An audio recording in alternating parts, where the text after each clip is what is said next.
नमस्कार. मी अशोकराव जाधव, काँग्रेसचा कार्यकर्ता, तालुका संगमेश्वर, जिल्हा रत्नागिरी. काँग्रेसच्या कार्यकर्त्यांना एक आव्हान म्हणून मी बऱ्याच दिवसांनी आज एक व्हिडिओ तयार करतो आहे. या व्हिडिओ पाठचं मुख्य कारण असं आहे की ग्रामीण भागापासून राज्य पातळीपर्यंतचे जे कार्यकर्ते आहेत, नेते आहेत, हे एकसंध दिसत नाही आणि याचा गैरफायदा काँग्रेसचेच मित्रपक्ष असलेले महाविकास आघाडीतले नेते आणि पक्ष घेत आहेत. हे संबंध महाराष्ट्रभर चालत आहे, परंतु प्रत्येक ठिकाणी अशी परिस्थिती निर्माण झालेली आहे की कुणीच असं म्हणत नाही आहे की हे जे चाललेलं आहे हे बरोबर आहे, चुकीचं आहे. काहीच म्हणत नाही आहेत. प्रत्येकजण आपापल्या ठिकाणी शांत आहे.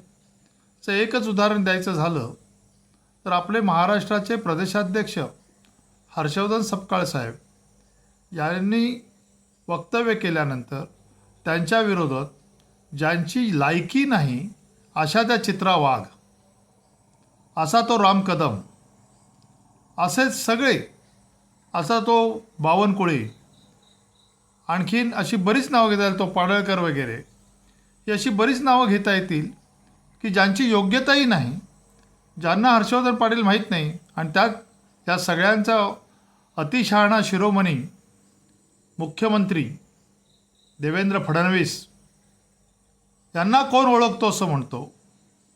आणि त्याच्यावर आमचे काही लोक, काही म्हणण्याच्या सगळेच लोक, काही एवढ्यासाठीच म्हटलं, एक 2-3 प्रवक्ते सोडले, एक हनुमंत पवार, एक संदीप सावंत आणि लोंढे, हे काहीच बोलायला तयार नाहीत.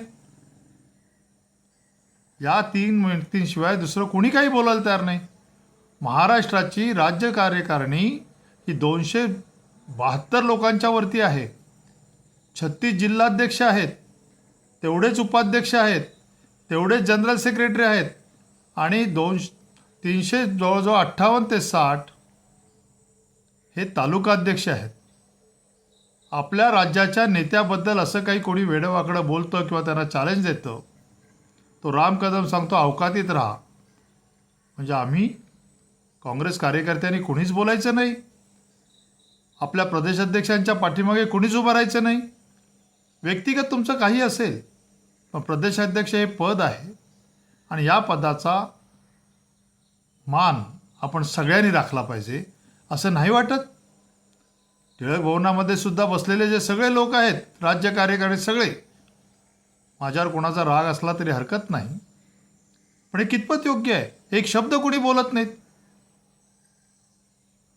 पक्षाच्या संदर्भामध्ये पक्षाची ताकद नाही, पक्षाची समाजामध्ये पत नाही, असं ज्यावेळेला विरोधी पक्ष म्हणतात, काँग्रेसचे विरोधी पक्ष म्हणतात, काँग्रेसचे सहकारी म्हणतात, आणि काँग्रेसच्या सहकारी पक्षाने सुद्धा ह्या नगरपंचायती, नगर परिषदांच्या निवडणुकीमध्ये आपले उमेदवार पळवतात. आपल्याच महाविकास आघाडीचे विरोधी जे लोक आहेत, जे सध्या सत्तेत आहेत, असे लोकसुद्धा, आपल्या पक्षातले लोक आपल्या काँग्रेसमध्ये घुसून नगराध्यक्षपदासाठी उभे करतात. आणि आपल्याकडे उमेदवार असताना सुद्धा आपण कोणाला उभं करावं असं विचारतात. सगळ्यात महत्त्वाचं दुसरं म्हणजे आपल्याच काँग्रेस पक्षातला एक उमेदवार, एक उदाहरण म्हणून देतो मी, कोणाचं नाव नाही घेणार आहे, की जो BJPचा स्लीपर सेल म्हणून तालुका अध्यक्ष म्हणून काम करतो, आणि BJPच्या वतीने काँग्रेसच्या वतीने AB फॉर्म दिलेला असताना सुद्धा BJPच्या वतीने AB फॉर्म आपला लिहायताना जाणीवपूर्वक चुकवतो आणि अपक्ष उभा राहतो भाजपच्या पाठिंब्यावर. आपले श्रेष्ठी काय करतायत? हे सगळ्या जिल्ह्यातून हे चालू आहे. आज याचा उमेदवार पळवायचा, त्याचा उमेदवार पळवायचा.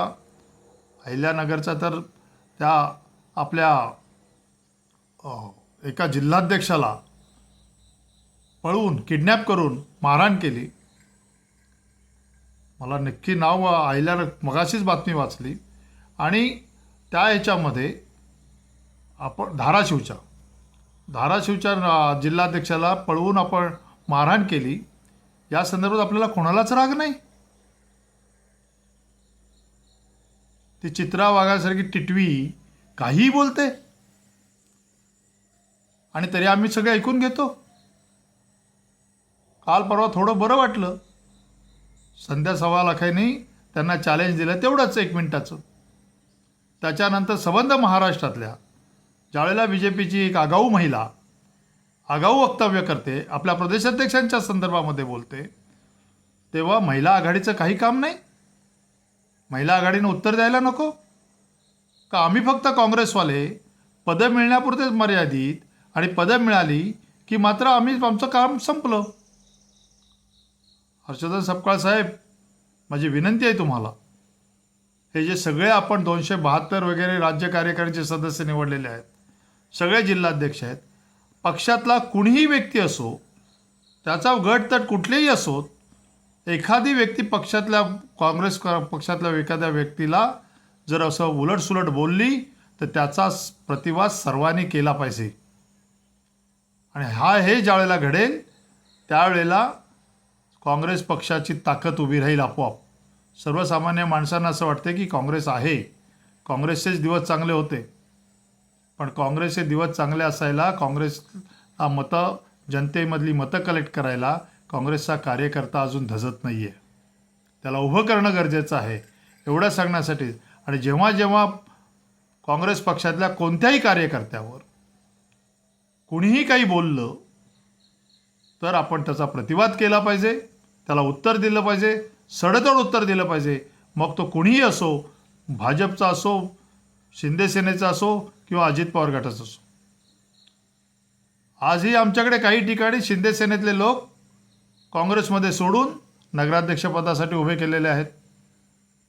आजही आमच्याकडे काही ठिकाणी काँग्रेस पक्षाने ज्यांना उमेदवारी देऊ केली होती तो जाणीवपूर्वक अपक्षाचा फॉर्म भरतो आणि भाजपाचं सहकार्य घेत आहे.